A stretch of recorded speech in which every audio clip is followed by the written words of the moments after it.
Tolak klaim China, pimpinan MPR minta kekuatan militer dikerahkan besar-besaran ke Natuna.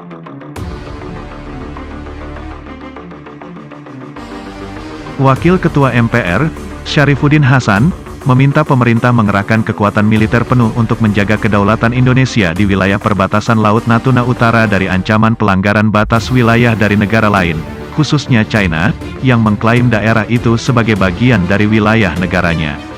Bagi Indonesia, tidak ada langkah lain kecuali mempersiapkan kekuatan militer secara penuh untuk menolak semua klaim China.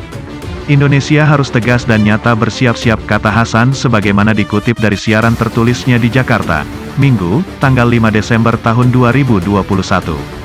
China mengklaim Laut Natuna Utara bagian dari wilayah perairan tradisionalnya sebagaimana ditentukan dalam batas 9 garis putus-putus, 9 dash line. Klaim itu disampaikan kembali pemerintah China pada bulan ini yang meminta Indonesia menghentikan kegiatan pengeboran minyak lepas pantai di Laut Natuna Utara. Terkait itu, Indonesia tunduk pada Konvensi PBB tentang Hukum Laut 1982 yang menetapkan ujung selatan Laut China Selatan merupakan bagian dari Zona Ekonomi Eksklusif ZEE Indonesia. Pemerintah Indonesia pada 2017 menamakan perairan itu Laut Natuna Utara. Menurut Hasan, sikap China terhadap Laut Natuna Utara tidak akan berubah. China, dia mengingatkan, justru dapat semakin agresif. Oleh karena itu, Indonesia harus tegas menolak semua klaim China dan menunjukkan penolakan itu lewat pengerahan kekuatan militer secara penuh di Laut Natuna Utara.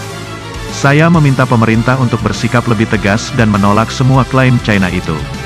Kita tidak boleh berdiam diri atas sikap agresif China yang kian terlihat, kata dia. Ia menilai klaim China bersumber pada sesuatu yang imajinatif dan tidak berdasar. Namun, itu justru berbahaya karena klaim itu dapat melebar dan menyasar ke wilayah-wilayah lainnya.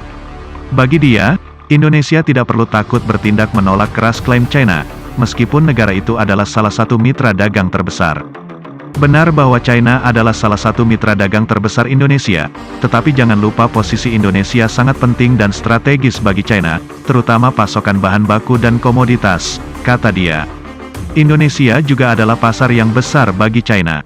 Jadi, tidak ada alasan untuk kita tunduk dan melempem dari tindakan China yang semakin melampaui batas ini, kata dia. Dalam siaran yang sama, dia meminta pemerintah tidak hanya menempuh jalur diplomatik, karena China kerap tidak konsisten terhadap pernyataan-pernyataannya soal Laut Natuna Utara. Indonesia, kata dia, harus siap menghadapi kemungkinan terburuk, yaitu selain pengerahan militer penuh juga melibatkan komponen pertahanan lainnya seperti Badan Keamanan Laut dan Polisi Air. Tidak sekali ini saja China menunjukkan inkonsistensinya. Saya khawatir China juga sudah punya rencana tertentu untuk menegaskan klaimnya di wilayah APSA banyak negara, termasuk Indonesia, kata dia.